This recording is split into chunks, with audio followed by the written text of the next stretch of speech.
আসসালামু আলাইকুম, কি অবস্থা বিওয়াস? ভালো আছেন নি? আমি আগে ভাগে একখান কথা কইল এর আমি এটা শুদ্ধ মধ্য ভাষা মারতে হাইতাম না। আমি কথা কম আঙ্গ নোয়াখালী ভাষা। আমার ব্লগ হইল যে আমার ডেলি ব্লগ। সকালে উঠার পর থেকে আমার কী কী কাজ। সকালে উঠলাম, উঠার পর থেকে গাড়ি স্টার্ট দিলাম। স্টার্ট দেওয়ার পরে কফিলের ফোলা ফাইন নামলো মাদ্রাসা যাইব। হালার হতরে এক একটা শয়তানের বাচ্চা আয় কিতা করে দেখছেন নি? এখন তাগলে যাইতে আসি মাদ্রাসায় যাইতে আসি, এইলে ইশারা খাড়ায় রয়েছি। সকাল সকাল দেখছি নি রোদের কি তাপমাত্রা।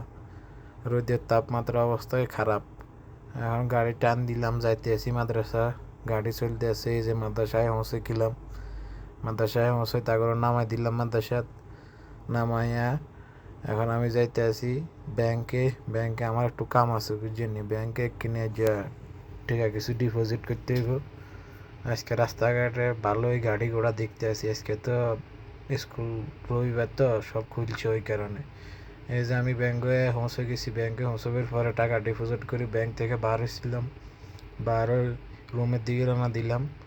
এই তো এখন রুমের দিকে যাইতে আসি এরই অবস্থা। আবার সামনে এখন আবার আইসি ইশারা খাড়াই রয়েছি। ইশারাত কতক্ষণ ইশারাত খাড়াই পরে আমি রুমে অবশেষে পৌঁছে গেলাম। এখন একটু ঘুমামু, আবার 12টার দিকে যাই তারপর আনতে হবে। এই যে উঠে গেলাম, 12টার দিকে উঠি, গাড়ি স্টার্ট দিয়ে যাইলাম তারপরে আনতাম। এই যে দেখছেন নি সূর্যের কি তাপমাত্রা, ওগা বোগা সব জ্বালা। এসিও কাজ করেন না, কি এক অবস্থা বাইরে রইতে। যাইতে আসি তাগো মাদ্রাসাত, তারপরে আনতাম। এই যে অবশেষে আইলাম মাদ্রাসায়, পৌঁছে গেলাম। মাদ্রাসায় বই রইলাম, তাগো মাদ্রাসা এখনও শেষ হনো, আরও টাইম লাগবে কতক্ষণ। আগে কইতাম হালা আমরাই মনে হয় বাংলাদেশে লাইন যাইবে, আমরা মনে হয় স্কুল চুরি করি। এখন তারা তো দেখি স্কুল আঙ্গুতে আর বেশি চুরি করে। দেখেন কি করে, দেয়ালের প্রতি টকি টকি টকি টকি চলে যেতে আছে। আর অবশ্যই তারা বাড়লে তাগর চলে যেতেছে। আল্লাহ।